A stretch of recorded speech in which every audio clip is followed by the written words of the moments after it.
Wasa guy, wagwan, harana mo zen, hado hay gana do man taxay sanko lamzo ñani aka Mieze de Riva aka message to Mieze. Voilà, donc vous êtes dans votre émission Sony Rap Info. Donc légui xadi information ke be ko ma ken Saimo SKL aswana dans album depuis le 20. Le 20, c'était le 20 septembre, si je ne me trompe pas. Donc, album qui est gagné, c'est le gars ma quoi, album qui m'a trinqué. Donc, l'album qui est libéré, n'a rien chaîne YouTube non, album qui est 20 titres, tout, à soi YouTube qui non quoi. Donc, au début, nous voulons parler sur ça, mais bon, comme album qui va gagner, on a fait hakama, puisque il même libéré, donc on a libéré, on a sonné route, extrait route, on a YouTube non, peut-être. Ça peut te créer des problèmes quoi. Donc c'est la raison pour laquelle on commence à album qui est libéré. Ça est libéré c'est-à-dire que donc on libéré on va essayer na game quoi. Donc comme album qui titre nga ko mo MCM moi contre moi anga da mo yeti moi contre moi rek wala yeti ko anga contre moi c'est-à-dire que compétition ngono wala xonna ko ngono quoi. Est-ce que vous voyez ce que je veux dire? Il y a Barça contre Real. Donc on a dit non ngi xonna ko ñay no nga mene parce que yeti les joueurs sur le terrain c'est funda mendanga hunde quoi non xonna ko ñane iganati par exemple wala combat no yati mollo contre Balla anana no ngi franchement parler xonna ko ñane no quoi fangtu ko ndagge mais opposant no ñane quoi ça vous voyez ce que je veux dire donc ara contre mu no su anda xonna ko ñam no quoi donc Saimo SKL album gi angana album gi mu wancu hay album qui a il a qu'on a parce que un qui contexte comme quoi c'est ça un vrai album c'est-à-dire qu'un album bagandi album qui titre nga ngebe ma bu titre comme quoi tout le temps il faut rester dans le cadre quoi donc ça lui franchement parler ça pour à lui parce que il a respecté ça quoi il a respecté ça à cadre qui a comme quoi est-ce que vous voyez ce que je veux dire donc sans plus tarder on va décortiquer c'est-à-dire que depuis à titre hanake maman introqué maman anyemeno donc on a son banana critiquer na domé let's go donc comme on va commencer par intro donc intro ke teringa anda ñina xonna ko ngano ko quoi ça parle de xonna ko parce que anga jari babu anda intro ke dabari jari babu anda intro so ke intro MCM intro ke son ke intro ke jari babu anda donc no anga mo sunjata ke ta xonno ñañay tu vois xonno ñanci aga ñaki ça vous voyez ce que je veux dire donc là-bas aussi ça parle de xonne quoi donc quand on parle de xonne rek on va parler de angara xonna ko no anna xana ko no nga quoi donc MCM il y a tout ça c'est-à-dire que MCM xonna ko ngay là presque MCM 99% que xonna ko ça parle de xonna ko ado xana ko parce que xana ko ngara xide tu vois sen de ñaxare ku ci xali xana ko ñe no nga ya tu ni sele nga nan tam manam munda tu vois on ay xarum xanu et ça vous voyez ce que je veux dire donc ça parle MCM ça parle de xonnaxu et puis ça parle aussi de xanaxu parce que ana xonnaxu ko no so ana xanaxu ko no quoi donc c'est ça quoi introqué no wanga ko maxel la nga xone tu vois ay affaire yo nam quoi donc no wana dona légui ça parle de xonnaxu quoi donc wala gi introqué on a dit deuxième son qui a c'est moi contre moi c'est moi contre moi c'est moi contre moi donc gars deuxième son Kenya ni titre geni moi contre moi donc moi contre moi album qui titre ñawdo na deuxième na Kenya deuxième son quoi est-ce que vous voyez ce que je veux dire donc ado featuring Jorka yana la sugu quoi c'est-à-dire ado Jorka na featuring d'abord quoi donc nonga aussi il parle de xonna ko nonga ko tay xonna ko ñoko non tu vois une zone divisée noko ka wati une zone divisée pour mieux régner tu vois nonga ado quoi c'est-à-dire que les occidentaux français nous il y a Afrique tarani donc africain ni mani africain xonne non nga ba ko no quoi donc anga dum muccu hay bisa ay cadre xonna ko ya kam quoi est-ce que vous voyez ce que je veux dire donc c'est ça quoi on a dagi no xadi on a ga kata troisième son kara xadi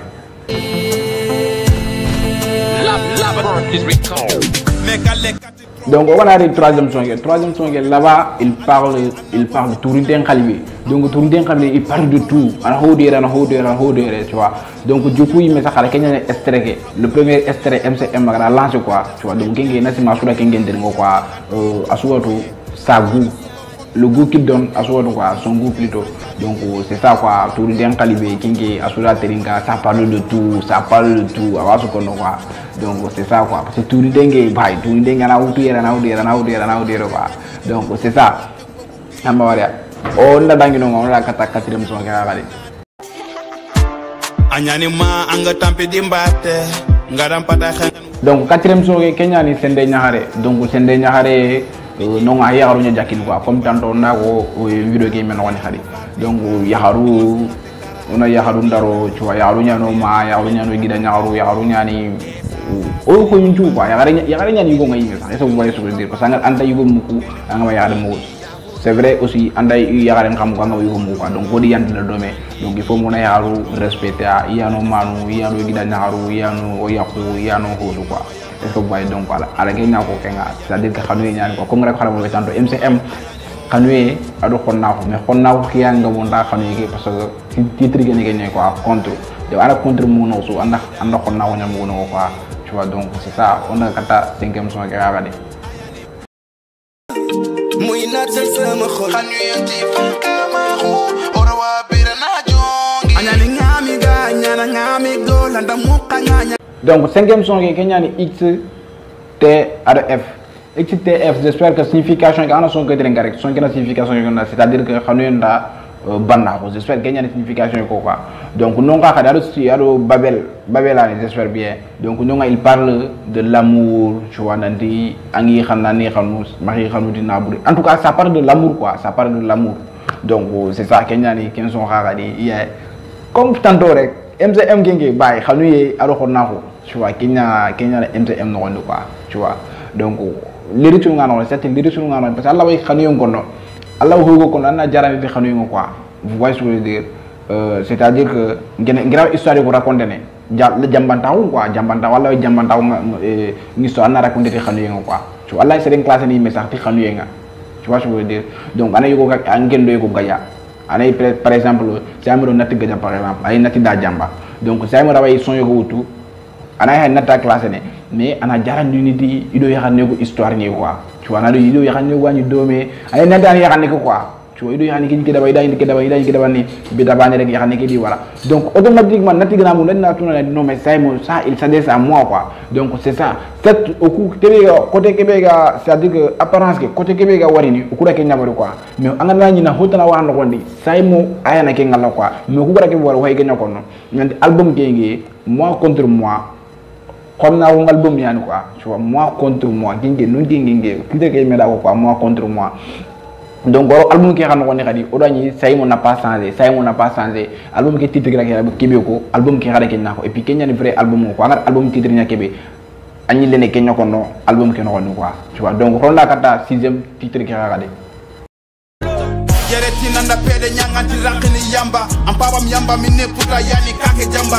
donc 6e son qui xara pib 3 PIB 3 comme à la d'abari Iqra à PIB 1 ouais je ne sais pas PIB 2 nya d'abari Iqra je me souviens plus mais Iqra que PIB nya na wonde quoi tu vois 1 wala 2 je ne sais pas donc c'est ça quoi MCM khari da il est PIB na wonde khadi tu vois PIB 3 donc PIB 3 aussi ça parle de trahison tu vois donc trahison angana hay trahison mo wi mais ça kana nanti xonna ko ñaan quoi parce que trahison ngaro ho no wonde rek xaram me anyeme angana sen trahir rek xonna ko lo xana quoi tu vois donc c'est ça quoi nous mais ça va tenir voilà et ça vous voyez donc on a le question on a ko moñane ke quoi on a ko moñane ke pour nous on a ko ndiga moño quoi est-ce que vous voyez donc c'est ça quoi donc on a ñu on a kata 7e titre ke angeur rappel so suma koni ga ko remé fetan anti moula ali 7e titre ke kenya ni remé quoi donc anti moula ngari ñu concert ga ko remé fetan donc remé fetan kinga anako eco trip ni quoi et non ma dans éco trip ñani en même temps classe ñani xadi donc nga xane classe ñani je vais être clair avec vous nga xane classe ñani xada fam classe be nanti c'est-à-dire que tay modo natu amé classe né donc kemba na classe nga quoi alla wam fank ñu classe alla wam ko ñu classe ko anan ko ñu classe wala nan fank ñu classe donc anga fank ñu classe c'est-à-dire classe positive ñani classe négative ñani tu vois ce que je veux dire anga nanti fank ñu yo di no fank chaganu en fonction ñani mais boy wéré wo doy quoi donc alla yu ko classe na son noni tu vois souvent ça me waken bari ni mais donc remme fe da ngay mais sax donc ngara ken nay parce que pidum pita ko ma quoi fang tegal ngara no angara mun an ko no ñani say mo mais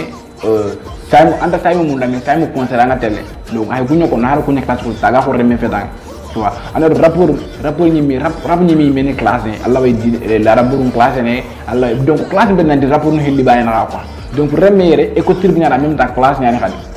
est-ce que vous voyez ce que je veux dire donc c'est ça quoi on a dangi non on a kata 8e titre qui radi yeah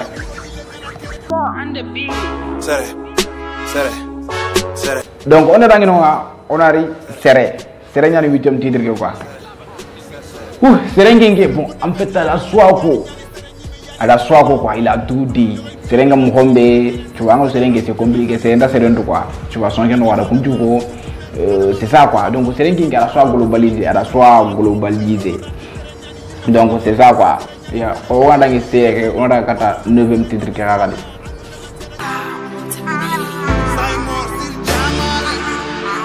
Donc non a Sir Jamal moy One Love. Donc One Love là-bas, c'est-à-dire que One Love, ça parle de l'amour, ça parle de l'union. Unissons-nous, tu vois, Kanouye, on a Kanouye ngari no so,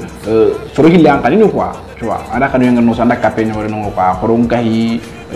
voilà quoi, donc ouais, ay kenya ko non, c'est ça quoi, xonna wonante husu dabari ni, xonna wonta ho dabana ga des problèmes balé, donc koro unissons-nous, on a mexanu, donc c'est ça qu'il parle quoi, One Love. Amara non ada Sir Jamal na fitini garawari Sir Jamal, j'espère que from la bonne transition. Est-ce que vous voyez donc Kenya no quoi, on a dans non khadi, on a kata titre suivant. Yeah.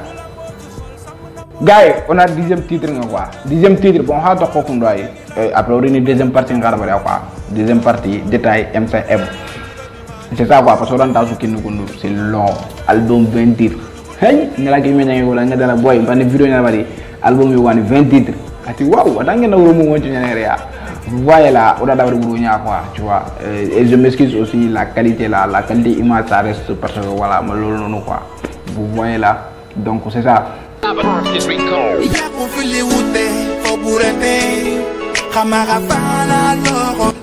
on a dit Kelifado a une 10e titre Kelifado c'est-à-dire que